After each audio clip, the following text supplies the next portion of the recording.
তো ফাইনালি আজকে আমার ব্রেকিং পিরিয়ড কমপ্লিট হয়েছে। আমি খুবই এক্সাইটেড, কেননা খুবই সুন্দরভাবে আমি আমার বাইকটির ব্রেকিং পিরিয়ড কমপ্লিট করেছি। আমি ২০০০ কিলো পর্যন্ত ব্রেকিং পিরিয়ড মেনটেন করেছি। এখন আমি বাইকটি থেকে খুবই ভালো পারফরমেন্স পাচ্ছি। যদিও কিছুদিন আগে আমার বাইকে একটি অপ্রত্যাশিত ঘটনা ঘটে যায়। আমার বাইকের সাসপেনশন অর্থাৎ রেয়ার সাসপেনশন একটু প্রবলেম হয়েছিল। যাই হোক, এই বিষয়ে আমি পরবর্তী ভিডিওতে আপডেট দিব।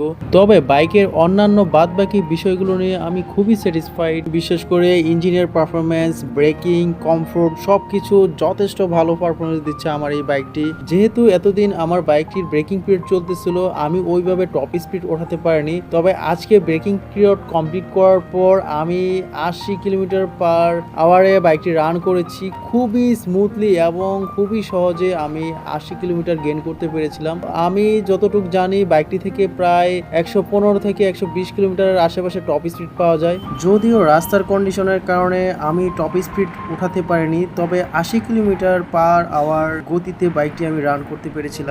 আমি পরবর্তী ভিডিওতে চেষ্টা করব টপ স্পিড নিয়ে একটি ভিডিও আপলোড করার জন্য। যাই হোক, ওভারঅল দিক বিবেচনা করলে আমি আমার বাইকটি থেকে যথেষ্ট ভালো পারফরমেন্স পাচ্ছি।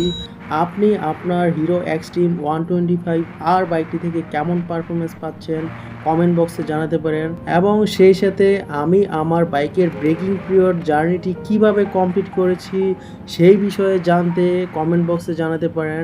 আমি চেষ্টা করব আমার বাইকের ব্রেকিং পিরিয়ড আমি কিভাবে মেনটেন করেছি সেই বিষয়ে সুন্দর একটি ভিডিও উপস্থাপন করার জন্য। সেই পর্যন্ত ভালো থাকুন, ধন্যবাদ।